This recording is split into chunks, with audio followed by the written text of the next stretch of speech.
Welcome to Suman TV. ప్రస్తుతం ఆంధ్రప్రదేశ్ రాజకీయాల్లో ఎన్నికలు సమీపిస్తున్న నేపథ్యంలో ఎవరు అధికారంలోకి వస్తే బాగుంటుందని ప్రజలు అనుకుంటున్నారు. ప్రస్తుతం కాకినాడలో ఉన్నాం. కాకినాడ బాలాజీ సెంటర్ ప్రాంతం అనమాట. ఇదంతా చూసుకుంటే ఇక్కడ ప్రజల ఒపీనియన్ తెలుసుకునే ప్రయత్నం చేద్దాం. సార్ మీరు చెప్పండి సార్, ఎలా ఉంది జగన్మోహన్ రెడ్డి గారి పరిపాలన? ఎలా ఉంది మీకు? బాగుందా? జగన్మోహన్ రెడ్డి గారి పరిపాలన చాలా బాగుంది. నెక్స్ట్ ఇప్పుడు సిఎంఆర్ షాపింగ్ మాల్ మన హైట్ నగర్ లో భాగ్యలతా కమాన్ పక్కన ఫిబ్రవరి 29న ప్రముఖ సినీ తారలచే గొప్ప ప్రారంభం. రాబోయే ఎలక్షన్ లో కూడా ఆయన సీఎం అవ్వాలని కోరుకుంటున్నాను. ఏమి నచ్చినాయి సార్ ఆయన పథకాలు? ఆయన పథకాలు అమ్మఒడి, ఇంకా ఆరోగ్యశ్రీ ఇంకా పెంచారు కదా. ఇంకా చాలా చాలా మంచి మంచి పథకాలు ఉన్నాయి జగన్మోహన్ రెడ్డి గారి. నెక్స్ట్ కూడా ఆయన సీఎం కావాలని. చంద్రబాబు గారి పాలనకి జగన్ గారి పాలనకి డిఫరెన్స్ ఏంటంటే ఏం చెప్తారు? ఆయన పాలన, చంద్రబాబు నాయుడు పాలన అంతా అవినీతి పాలన అంట. ఎలక్షన్ టైంలో హామీలు ఇస్తారు, నేను అచ్చేస్తాను ఇచ్చేస్తాను అని చెప్పేసి. తీరా అధికారంలోకి వచ్చాక ఆయన ఏమీ చేయరు. జగన్మోహన్ రెడ్డి అయితే అలా కాదు.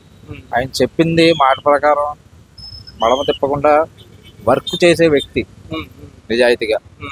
జగన్మోహన్ రెడ్డి గారు చాలా మంచి వ్యక్తి. చెప్పిన ప్రతి మాట కూడా ఆయన చేసి తీరుతారు. వాలంటీర్ వ్యవస్థ, వాలంటీర్లు కూడా జగన్మోహన్ రెడ్డి గారు పదవిలోకి వచ్చాక ఏదైనా చిన్న చిన్న పనులకి మున్సిపాలిటీ ఆఫీస్కి కానీ అట్లు ఇట్లు వెళ్ళేటప్పుడు చాలా ఇబ్బంది పడాల్సి వచ్చేదండి.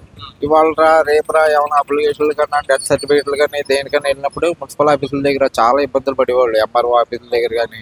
ఈ వాలంటరీ వ్యవస్థ వచ్చాక ఏంటంటే అన్ని పనులు కూడా వాళ్ళే చేసి పెట్టేస్తున్నారు. మాకు ఇది కావాలంటే అని చెప్పిన వెంటనే అన్ని పనులు కూడా వాళ్ళ ద్వారా అయిపోతున్నాయి. ఏదైనా ఒక ప్రాబ్లం వచ్చి ఏమైనా ఆగితే సచివాలయానికి వెళ్తే అక్కడ సాల్వ్ చేసేస్తున్నారు విత్ ఇన్ 1 day 2 day అంతే.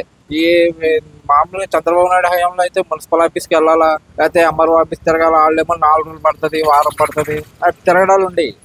తలపోటు కింద ఉండేదండి. నెక్స్ట్ పింఛన్లు ఇచ్చుకునేటప్పుడు కూడా ఏదో ఒక స్కూల్లో చెప్పేవారు. ఆ స్కూల్ దగ్గర క్యూ. ఇప్పుడు నడవలేని వాళ్ళు కూడా పాపం అంత దూరం నుంచి నడుచుకుంటూ వచ్చి క్యూలో నిలబడటం చాలా ఇబ్బందిగా ఉండేదండి. ఇప్పుడు ఈ వాలంటీర్ వ్యవస్థ ఏంటంటే ఇంటికాడికి ఉదయాన్నే తలుపు కొట్టి లేపి మరీ పెన్షన్ తీసుకొచ్చి ఇస్తున్నారు చేతిలో. అదొకటి బాగా బెనిఫిట్ అండి జగన్మోహన్ రెడ్డి పరిపాలనలో. అదొకటి బాగా బెనిఫిట్. చంద్రబాబు గారు వస్తే ఇవన్నీ ఉంటాయంటారా? చంద్రబాబు నాయుడు వస్తే ఇవన్నీ తీసేస్తాడు అనుకుంటున్నాను. మాకు బాగా నమ్మకం. ఎందుకంటే వీళ్ళు పెట్టిన పథకాలు వాళ్ళు ఉంచరు. అది మళ్ళీ పెన్షన్లకు కానీ ఇప్పుడు ఏం కావాలన్నా ఎంఆర్ఓ ఆఫీసులు తిరగాల చంద్రబాబు వస్తే. పెన్షన్లు అంటారా, మళ్ళా ఏదో ఒక వాటిలో ఏదో స్కూల్లో చెప్తాడు, మళ్ళీ అక్కడికి వెళ్ళి క్యూలో నిలబడాలా. అక్కడ ఎంతసేపు పడుతుందో తెలీదు. అందులో కుంటోళ్ళు ఉంటారు, గుడ్డోళ్ళు ఉంటారు, మోగోళ్ళు ఉంటారు, అందరూ లైన్లో నిలబడాలి. అక్కడ ఎంత టైం పడుతుందో పింఛన్ అందడానికి ఎవరికి తెలియదు. చాలాసేపు పడుతుంది. అదే వాలంటీర్లు ఉందనుకో, ఎవరి ఇండ్ల కాడ వాళ్ళు పడుకుని ఉంటే తలుపు తట్టి లేపి మరి డబ్బులు పెన్షన్ ఇస్తున్నారు. జగన్మోహన్ రెడ్డి గారి పరిపాలనకి చంద్రబాబు నాయుడు పరిపాలనకి అదే తేడా.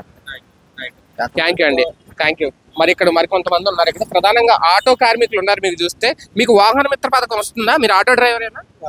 వాహన మిత్ర పథకం వస్తుందా? ఎప్పటి నుంచి వస్తుంది? 4 సంవత్సరాల నుంచి వస్తుంది. మళ్ళీ ఎవరు రావాలనుకుంటున్నారు మీరు? ఆ పథకం కోసం కానీ ప్రభుత్వం పరిపాలన కానీ ఎలా ఉంది? జగన్ కావాలి. జగన్ వస్తేనే బాగుంటుంది. Right, thank you. మొత్తానికి అయితే జగన్మోహన్ రెడ్డి గారి పరిపాలనలో సంక్షేమం అయితే అద్భుతం.